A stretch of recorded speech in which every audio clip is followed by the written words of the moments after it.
Christopher Crow Wilson, who is my co-writer, and I looked at the idea of doing this screenwriting project. Well, the start of the project was about 7 or 8 years ago, and at that time my mother had a journal that she was writing, and my grandmother had a journal she had written.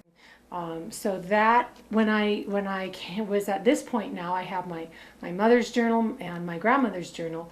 I began the process of telling this story as a screenplay. You sit down to write, and he was saying, and then immediately my back aches, or there's something I need to go get out of the mail, or you could think of 6 million other things. In my efforts to educate myself in screenwriting, I went to the Santa Fe Screenwriters Conference. The Santa Fe Screenwriters Conference, I was lucky enough to have Gerald DePego, who wrote Phenomenon and the more recent Forgotten with Julianne Moore, as my instructor. Terrific guy, great sense of humor, all of his technical equipment worked great, and he was just a wonderful teacher too, and he was very encouraging. But there also you can give pitch sessions, and they're like $30 around that to pitch. And so I go in, I'm very inexperienced, never done this before. I did not know what I was doing. I didn't even have the script in its final format. I'd seen Big Fish, so I was toying with the idea of it being more magical. And I'm in there and I'm pitching this thing away, and the 5 minutes are done, and man, it's like, you're out, you're done. The door opens and they're like, you're finished. And she looked at me and she said, I don't really get what your story's about. so okay, I go back to my laptop, rewrite, get my pitch really organized. And the next day when I pitched to Lucky Crow Films, or Lucky Crow Productions. And at that time when I'm pitching, she's interested. I've got my act together now, but she says, so you've got the script? And I go, yeah, I've got the script.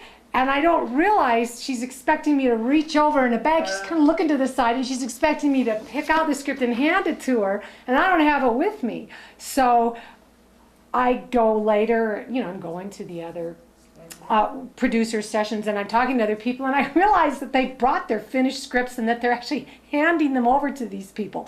So I just have to laugh. So that was like 3 years ago. I understand now how these pitch sessions work.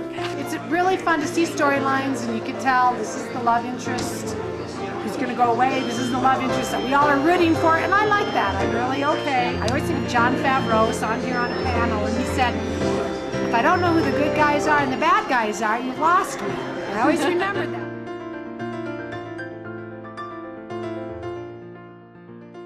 So now we've got, we're coming to Sundance, I'm going to panels. I need to start hearing this dialogue. And I make the first audio recording of the script with friends, actually, and it reveals much clunky dialogue. So we go back to the salt mines, rewrite. Okay, so then I actually need to start contacting family members, because I have to let them know we're doing a story about your life and I need depiction releases. So in fact, to stay on track, here's this pile of depiction releases, and this looks pretty easy. Oh, here it is, a pile of paper.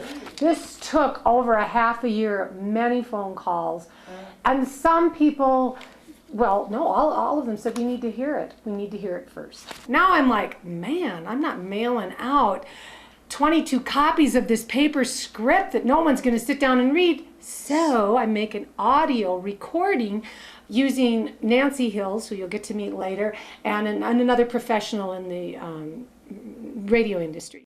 There was a character that I loved dearly. She was a fictional character in this true story, and I loved her because I could do anything with her. Her name was Rosemary. And my co-writer and the script doctor said, you need to take her out because why would a huge family, this huge family, why would they adopt in another child? So I reluctantly wrote Rosemary out. Well, then a year later, when I was interviewing for the relatives and people who are in this story, a woman mentioned the orphan Rose.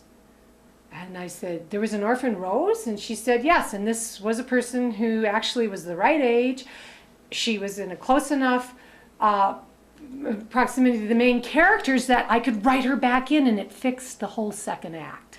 You're kidding. No, it was sort of like this fictional character turned out to really exist. So that was a real gift. Okay, so now the depiction releases are rolling in. Thank you very much, my dear Deitz family. And here's some members of that family who were so kind to go ahead. And one of the main characters right here.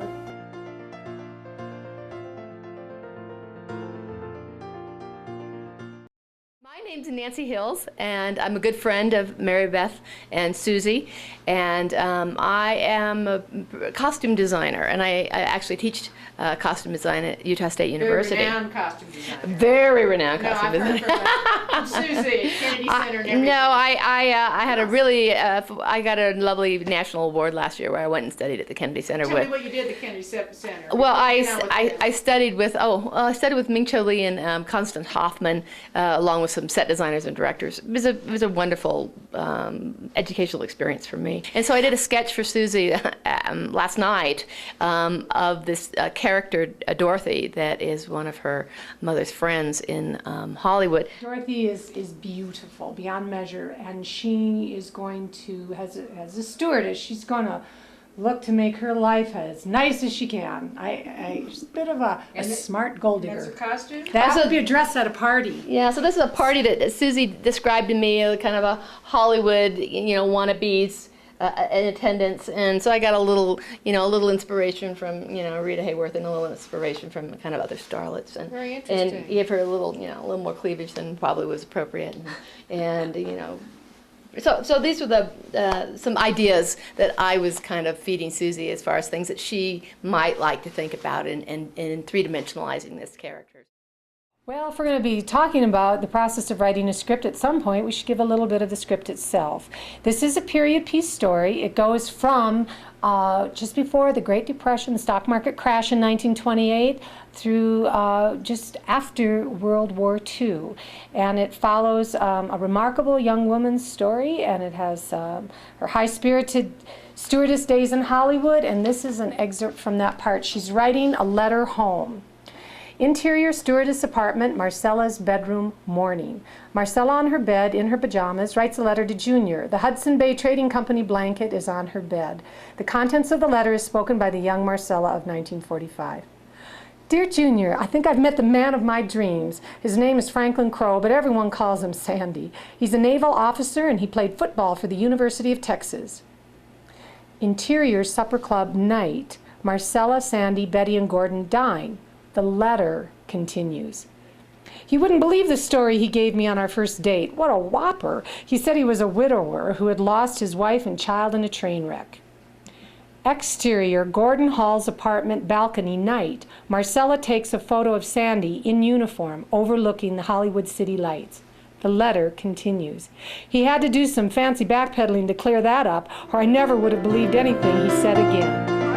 Said to me last night when I saw him, he said, well, you kind of knew where that was going in the first 5 minutes, but it was a great ride. It was a great ride. So.